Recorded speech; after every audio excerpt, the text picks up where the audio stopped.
Hello, this is Nice Player, and you're in my library. And while you're at it, I'm afraid we're going to continue the second chapter of Lemony Snicket's A Bad Beginning for a series of unfortunate events. And unfortunately, while you sleep in a nice cozy bed, you're about to hear a terrible, bitter nightmare, terrible words of this about the book I'm about to read you. And it will bother you for a very long night while you're having an awful nightmare. I suggest you look away. Look away wherever you just still can. Because in this video, and while you're watching the video, I'm afraid you're going to continue watching this one. Because it might bother you for the entire night. So, I'm in the second chapter, and I will continue to finish this while I still can. I hope you enjoy this video. Alright? I thought he was a count, Klaus said. He is both a count and an actor, Mr. Poe said. Now, I don't mean to cut short our dinner, but you children have to pack up your things, and I have to return to the bank to do some more work. Like your new legal guardian, I am very busy myself. The three Baudelaire children, had many more questions for Mr. Poe, but he had already stood up from the table and with a slight wave of his hand departed from the room. They heard him coughing into the handkerchief, and then the front door creaked shut as he left the house. Well, said Mrs. Poe, you three had better start packing. Edgar, Albert, please help me clear the table. Edgar, Albert, please help me clear the table. The Baudelaire orphans went to the bedroom and glumly packed their few belongings. Klaus looked distastefully at each ugly shirt Mrs. Poe had bought for him as he folded them and put them into a small suitcase. Violet looked around the cramped, smelly room in which they had been living, and Sonny crawled around sullenly, biting each of Edgar and Albert's shoes, leaving small teeth marks in each one, so she would not be forgotten. From time to time, the Baudelaire children looked at one another, but with their features such a mystery, they could think of nothing to say. At bedtime, they tossed and turned all night, scarcely getting any sleep between the loud snoring of Edgar and Albert and their own worried thoughts. Finally, Mr. Poe knocked on the door and stuck his head into the bedroom. Rise and shine, Baudelaires, he said. It's time for you to go to Count Olaf's. Violet looked around the crowded bedroom, and even though she didn't like it, she felt very nervous about leaving. Do we have to go right this minute? She asked. Mr. Poe opened his mouth to speak, but had to cough a few times before he began. Yes, you do. I'm dropping you off on my way to the bank, so we need to leave as soon as possible. Please, get out of bed and get dressed, he said briskly. The word briskly here means quickly, so as to get the Baudelaire children to leave the house.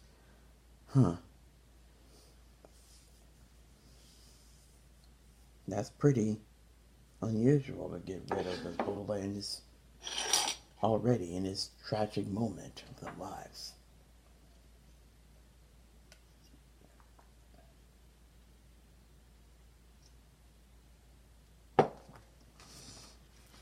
nice cup of water. That would cool my head down. The burly children left the house. Mr. Poe's automobile rumbled along the cobblestone streets of the city toward the neighborhood where Count Olaf lived. They passed horse-drawn carriages and motorcycles along the Doldrum Drive. They passed the fickle fountain, the elaborately carved monument that occasionally spat out water in which young children played. They passed an enormous pile of dirt where the royal gardens once stood. Before too long, Mr. Poe drove his car down a narrow alley lined with houses made of pale brick and stopped halfway down the block. "Here we are," Mr. Poe said, in a voice undoubtedly meant to be cheerful. "Your new home." The Baudelaire children looked out and saw the prettiest house on the block. The bricks had been cleaned very well, and through the wide and open windows one could see an assortment of well-groomed plants. Standing in the doorway with her hand on a shiny brass doorknob was an elder lady, smartly dressed, who was smiling at the children. In one hand she carried the flower pot. "Hello there," she called out. "You must be the children Count Olaf is adopting." Violet opened the door of the automobile and got out to shake the woman's hand. It felt firm and warm, and for the first time in a long while Violet felt as if her life and the lives of her siblings might turn out real well after all. "Yes," she said. "Yes, we are. I am Violet Baudelaire, and this is my brother Klaus and my sister Sunny, and this is Mr. Poe, who has been arranging things for us since the death of our parents." "Yes, I heard about the accident," the woman said, as everyone said, "How do you do?" I am Justice Strauss." "That's an unusual first name," Klaus remarked. "It is my title," she explained, "not my first name. I serve as a judge on a high court. "How fascinating," Violet said. "And you are married to Count Olaf?" "Goodness me, no," Justice Strauss said. "I don't actually know him that very well. He is my next-door neighbor." The children looked from the well-scrubbed house of Justice Strauss to the dilapidated one next door. The bricks were stained with soot and grime.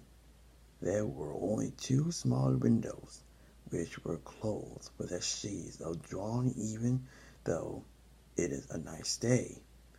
Rising above the windows was a tall and dirty towel that tilted slightly to the left.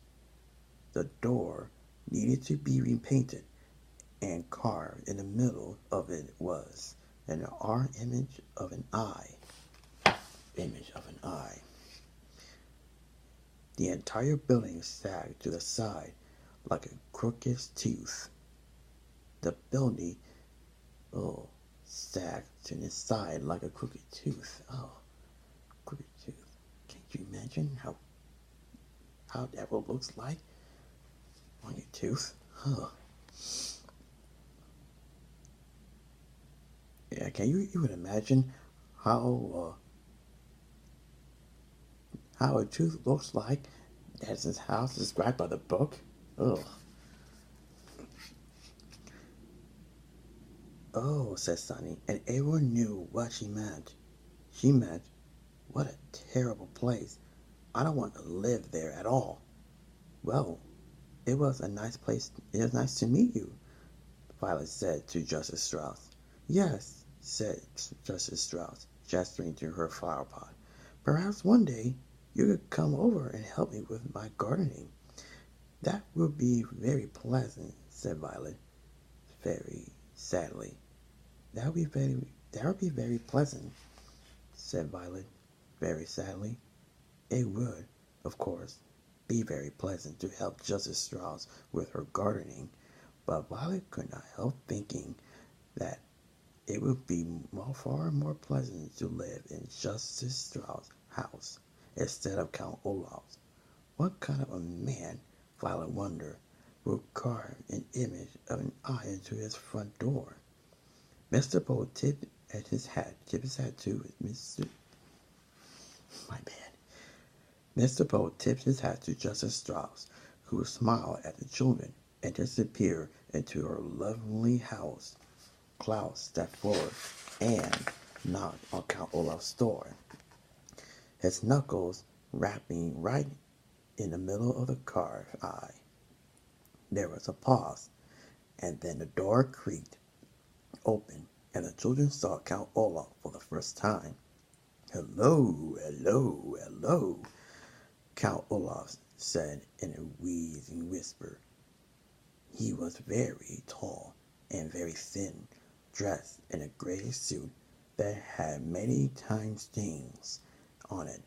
His face was unshaven, and rather than two eyebrows, like most human beings have, he had just one long one. That's too many ones. Let me get back to it.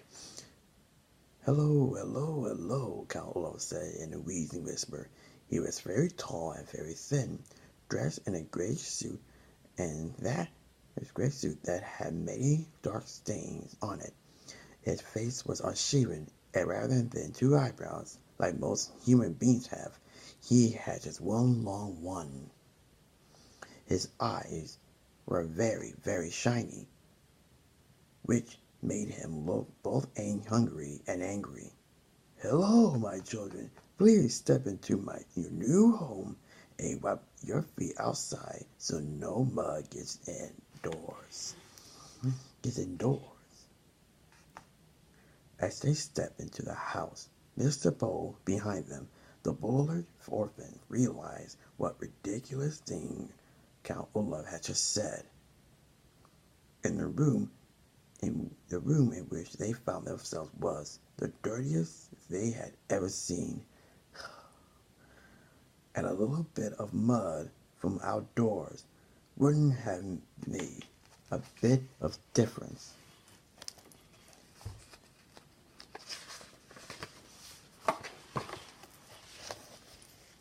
As they stepped into the house, Mr. Poe behind them and the bull-haired orphan realized what a ridiculous thing Count Olaf had just said. The room in which they found themselves was the dirtiest they had ever seen, and a little bit of mud from outdoors wouldn't have a bit of a difference. Even by the dim light of the one bare light that hung from the ceiling, the three children could see that everything in this room was filthy, from the stuffed head of the lion, which was nailed to the wall, to the bowl of apple cores, which sat on a small wooden table. Klaus willed himself not to cry as he looked around. "This room looks like it needs a little work," said Mr. Poe, peering around the gloom. "I realize that my humble home isn't as fancy as a Bullard mansion," said Count Olaf said. "But perhaps with a bit of your money we could fix it up a little nicer." Mr. Poe's eyes widened in surprise, and his cough echoed in the dark room before he spoke. "The Bullard fortune," he said sternly, "will not be used for such matters. In fact, it will not be used at all until Violet is of age." Count Olaf turned to Mr. Poe with a glint in his eye like an angry dog. For a moment, Violet thought he was going to strike Mr. Poe across the face, but Then he swallowed. The children could see his Adam's apple bob in his skin throat and shrugged his patchy shoulders. All right then, he said. It's the same to me. Thank you very much, Mr. Poe, for bringing them here. Children, I will now show you to your room. Goodbye, Klaus, Violet, and Sonny, Mr. Poe said, stepping back through the front door. I hope you will be very happy here. I will continue to see you occasionally, and you can always contact me at the bank if you have any questions. But we don't even know where the bank is, said Klaus. I have a map of the city, said Count Olaf. Goodbye, Mr. Poe. He leaned forward to shut the door, and the Bowler orphans were too overcome with despair to get a last glimpse of Mr. Poe. They now wished they could all stay at the Poe household, even though it smelled, rather than looking at the door. Then the orphans looked down and saw that although Count Olaf was wearing shoes, he wasn't wearing any socks. They could see in a space of pale skin between his tattered trouser cuff and a black shoe that Count Olaf had an image of an eye tattoo on his ankle, matching the eye on his front door. They wondered how many other eyes in Count Olaf's house, rather for the rest of their lives, they could always feel as though Count Olaf were watching them even when he wasn't nearby. So that's the end of the chapter 2. And I'm afraid I'm going to end the story. I hope you have a wonderful night.